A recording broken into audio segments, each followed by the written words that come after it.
Namaskar, Sat Shri Akal. Welcome to EduEcon. I am Prachi Sachdev. In today's lecture, we will be discussing about supply function, law of supply, supply schedule और supply curve. इसमें हम individual supply schedule के बारे में पढ़ेंगे, market supply schedule के बारे में पढ़ेंगे. Schedule as well as curve, है ना? Both individual and market. Okay.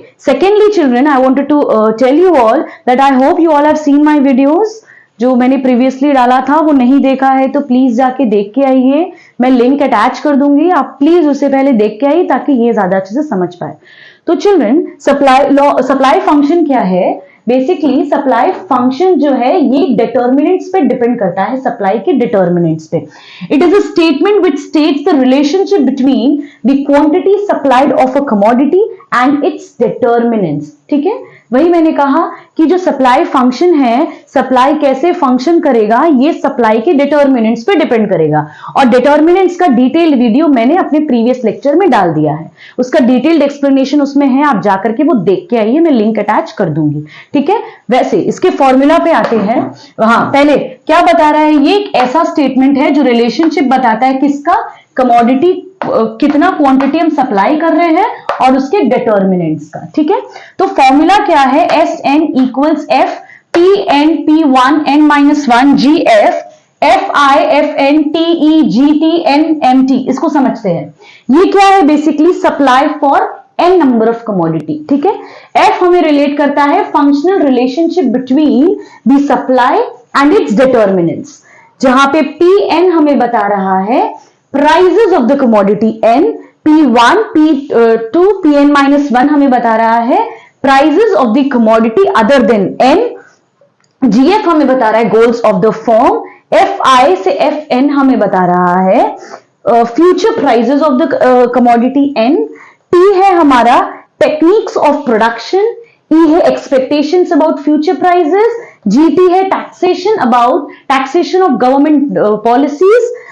N हमारा नेचुरल फैक्टर्स है और MT है हमारा मीन्स फॉर ट्रांसपोर्टेशन. तो ये सारे डिटर्मिनेंट्स के फंक्शनल रिलेशनशिप को हम क्या बताते हैं? इन दोनों के बीच के रिलेशनशिप को हम बोलते हैं supply function. Next, law of supply क्या होता है? लॉ ऑफ सप्लाई बेसिकली बताता है कि अगर प्राइस बढ़ेगा तो अगर प्राइस बढ़ रहा है तो सप्लाई भी बढ़ रहा है, प्राइस घट रहा है तो सप्लाई भी घट रहा है, ये बताता है. ठीक है, ये क्यों बताता है ये भी मैं बताती हूं. ठीक है, पहले इसका बुकिश लैंग्वेज समझते. The law of supply states that other things remaining the same, the quantity of a commodity that firms will produce and offer for sale rises with a rise in price and falls with a fall in price. ठीक है, price बढ़ेगा, supply बढ़ेगा, price घटेगा, supply घटेगा. ऐसा क्यों होता है बताओ? ये डिमांड तो है नहीं कि प्राइस बढ़ रहा है तो डिमांड कम हो जा रहा है, प्राइस घट रहा है तो डिमांड बढ़ जा रहा है. ये सप्लाई है, हम एक सप्लायर है. डिमांड के टाइम पे हम एक कस्टमर थे, हम जब सप्लायर है तो मुझे ज्यादा से ज्यादा अपने फर्म से प्रॉफिट चाहिए. तो अगर मुझे ज्यादा से ज्यादा प्रॉफिट लेना है तो मैं ज्यादा प्राइस में सेल करूंगी या करूंगा. ठीक है, अगर कम प्राइस में सेल करेंगे तो मुझे प्रॉफिट क्या होगा? मेरा प्रॉफिट श्रिंक हो जाएगा, क्योंकि कॉस्ट ऑफ प्रोडक्शन तो नहीं घट रहा है, कॉस्ट ऑफ प्रोडक्शन तो बढ़ेगा. ठीक है, तो मेरा मेन मोटिव रहेगा हमारा प्रॉफिट मोटिव. ठीक है, मेन मोटिव है हमारा प्रॉफिट. तो इसीलिए याद रखिएगा हमेशा सप्लाई के केस में प्राइस अगर राइज हो रहा है तो सप्लाई भी बढ़ेगा, प्राइस अगर फॉल हो रहा है तो आपका सप्लाई भी फॉल होगा. अब हम स्टार्ट कर रहे हैं सप्लाई शेड्यूल और सप्लाई कर्व. इन दोनों को समझने से पहले हमें यह जानना है कि सप्लाई शेड्यूल का मतलब है टैब्यूलर स्टेटमेंट. एक टैब्यूलर स्टेटमेंट में इसे रिप्रेजेंट किया जाएगा और जो सप्लाई कर्व है ये कर्विकल फॉर्म में रिप्रेजेंट किया जाएगा. ठीक है, सप्लाई शेड्यूल जो है वो भी दो पार्ट में डिवाइडेड है. सिमिलरली सप्लाई कर्व है वो भी दो पार्ट में डिवाइडेड है. क्या है वो दो पार्ट?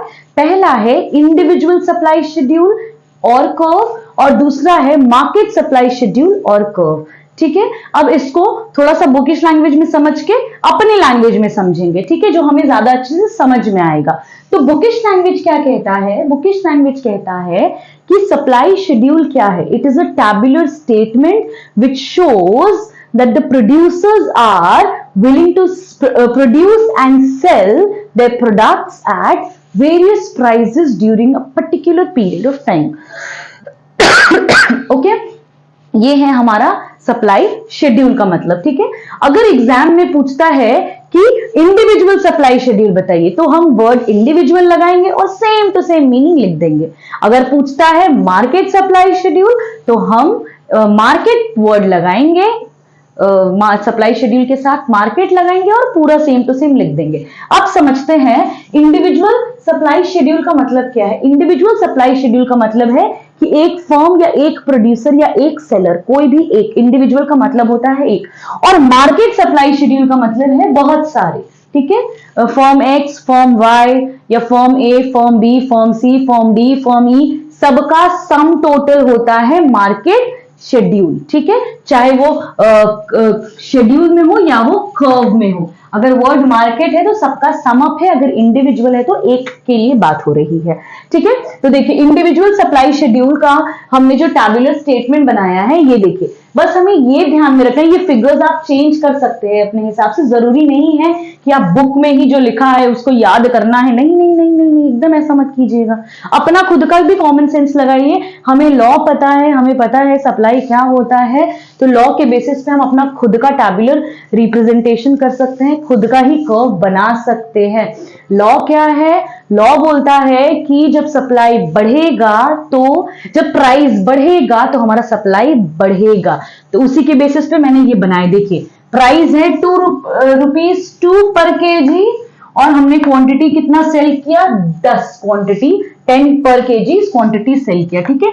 अब प्राइस हो गया है 4 पर केजी, तो हमने अपना सप्लाई भी बढ़ा दिया 20। अब हो गया है 6, हमने एक फिगर ले लिया 25, सप्लाई हो गया 8, हमने फिगर ले लिया 30, ठीक है। तो ये हमारा है इंडिविजुअल एक्स के मतलब मान लीजिए कि हमारा फर्म एक्स है या सप्लायर एक्स है, उसके बेसिस पे है, ठीक है। देखिए इंडिविजुअल सप्लाई शेड्यूल हमने बनाया। अब वैसे ही कर्व है, देखिए हमने एक्स और वाई लिया है, ठीक है। तो क्वांटिटी हमने सेम, प्राइस हमने सेम रखा 2468, ठीक है।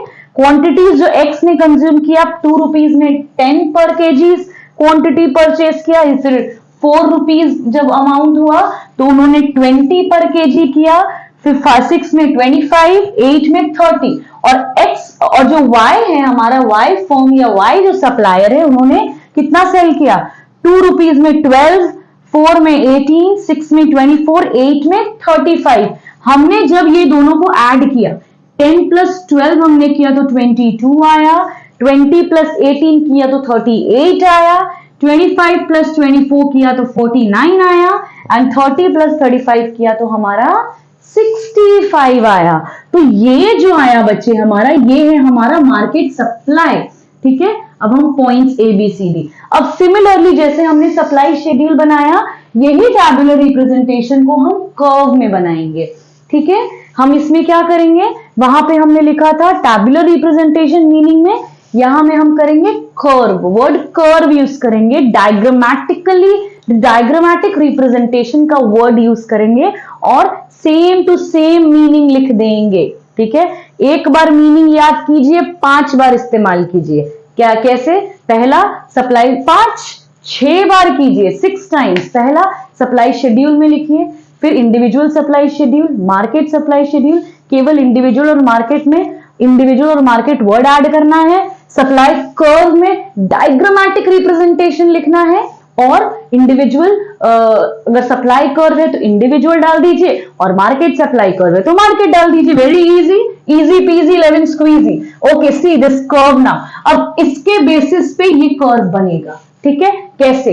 प्राइस का सेक्शन हमारा हो गया, इधर हो गया वाई एक्सिस में, और हमारा क्वांटिटी का प्लेस हो गया एक्स एक्सिस में। ओके, तो वाई एक्सिस में हमने क्या रखा है? 2468 लिख दिया, 2468 फटाफट। क्वांटिटी क्या? 10, 20, 25, 30, 10, 20, 25, 30। अब हमें पॉइंट्स बनाना है, ये 2 और 10 को मिला के एक पॉइंट बना, 4 और 20, 6, 25, 8, 30। देखिए ये क्या है? ऊपर की तरफ जा रहा है, पॉजिटिव स्लोपिंग है बच्चे। पॉजिटिव स्लोपिंग क्यों है? क्योंकि प्राइस बढ़ रहा है, क्वांटिटी सप्लाई बढ़ रहा है, प्राइस घट रहा है, क्वांटिटी सप्लाई घट रहा है। Very good. Okay, next is, अब हमारा आ गया मार्केट सप्लाई कर्व। अब हम पढ़ रहे हैं मार्केट सप्लाई कर्व। अब हम वाई एक्सिस में हम प्राइस डालेंगे, एक्स एक्सिस में हम क्वांटिटी डालेंगे, ठीक है। ये मेरा ओरिजिन हो गया। तो ये 2468 हमारा प्राइस हुआ, हमने एज इट इज लिख दिया। अब एक ट्विस्ट है, ट्विस्ट क्या है कि हम ये वाला क्वांटिटी नहीं डालेंगे, एक्स एक्सिस का नहीं डालेंगे, हम वाई एक्सिस का भी नहीं डालेंगे, हम डालेंगे मार्केट सप्लाई का। तो ये वाला डालेंगे हम, क्यों? क्योंकि हम मार्केट सप्लाई कर्व बना रहे हैं। तो देखिए 22, 38, 49, 60 डाल दिया, 22, 38, 49, 65। अब देखिए ये पॉइंट्स बनाएंगे, 222 एक पॉइंट बना, 438 दूसरा पॉइंट, 649 तीसरा पॉइंट, 865 चौथा पॉइंट। हमने इसके नेमिंग कर दिए, A B C D naming कर दिया, बन गया हमारा मार्केट सप्लाई कर। आई होप आपको बहुत अच्छे से समझ में आया होगा, बहुत ही इजी वे में मैंने एक्सप्लेन करने की कोशिश की है। अगर कोई डाउट क्वेरी है तो प्लीज मुझे कमेंट्स में भी पूछ सकते हैं, ईमेल आईडी अटैच है, मेल कर सकते हैं। अगर आपको प्राइवेट ट्यूशन चाहिए तो भी आप मुझसे कनेक्ट कर सकते हैं। ओके, फॉर फ्यूचर वीडियोस अगर आपको चाहिए तो प्लीज सब्सक्राइब कीजिए मेरे चैनल को, और अगर ये पसंद आया है तो लाइक कीजिएगा। Thank you.